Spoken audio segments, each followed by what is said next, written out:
Ešte v sobotu 1. februára bol 14. kolom ukončený ďalší, tentoraz už 20., teda jubilejný ročník Martinskej zimnej ligy futsalu.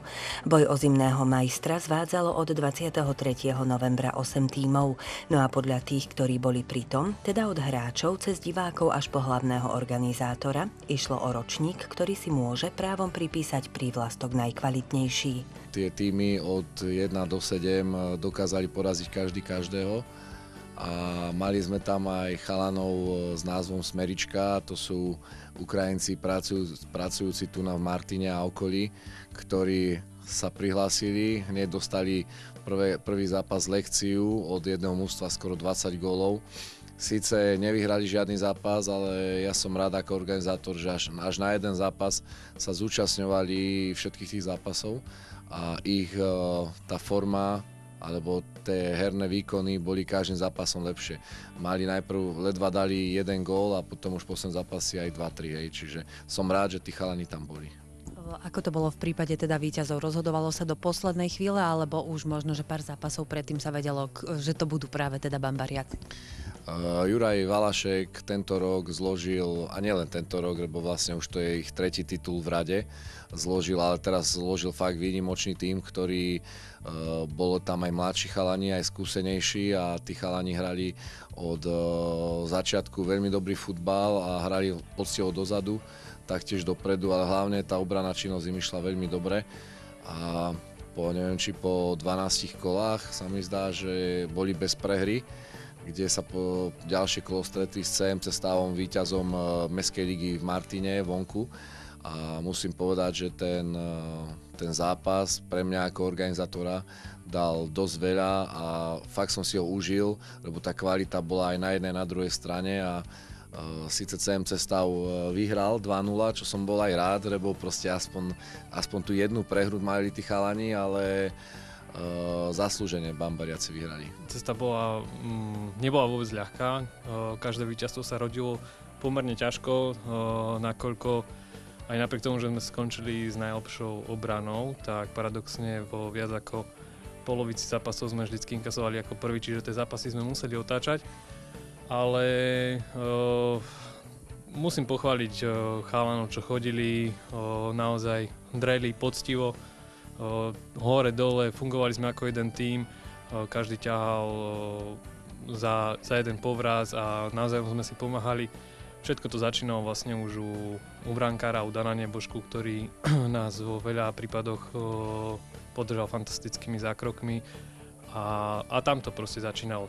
Možno sme nestrieľali toľko gólov ako po minulé ročníky, ale na druhej strane sme ani toľko neinkasovali a to bol podľa mňa základ úspechu, že sme sa zamerali predovšetkým na tú poctivú obranu. Juraj Valášek je jednoznačne víťazný typ a podľa vlastných slov do každej súťaže ide s jasnými ambíciami a inak tomu nebolo ani v zimnej lige. Skrátka nastúpiť do dobre rozbehnutého vlaku a získať víťazný pohár aj do tretice, respektíve tretí raz v rade. Ja do hoci ktorej sezóny, keď nastúpim, tak ambície máme vždy tie najvyššie a chceli sme skompletizovať ten zlatý hat-trick, ktorý sa nám bohužiaľ nepodaril v letnej lige, tak sme sa takto revanšovali aspoň v tej zimnej lige, takže som za to veľmi rád. Čo sa týka dochádzky, tak až na dve výnimky to bolo, myslím si, že úplne fajn, pretože ako náhle sme zápas dohrali, ja som sa spýtal ešte v šatni a 70% týmu mi hneď vedelo povedať, či príde alebo nepríde a na základe toho ja som sa vedel zariadiť, či mám obvolať nejakých náhradníkov prípadne, alebo nám to bude stačiť. A tí chalani naozaj pristupovali k tomu poctivo a keď už sa niekedy stalo, že bola nejaká výnimka, že niekto narýchlo vypadol, tak vedel som to efektívne nejako doplniť niekým iným. Vy ste si poprvýkrát vyskúšali palubovku teda aj novej športovej haly na severe, čiže možno prečo došlo k tej výmene a teda či môže byť? Ja ako organizátor som dal chalanom 3 možnosti a jedna bola športová hala, druhá bola strojárenské učilište, tretia bola škola na Dubčeka, tá nová hala.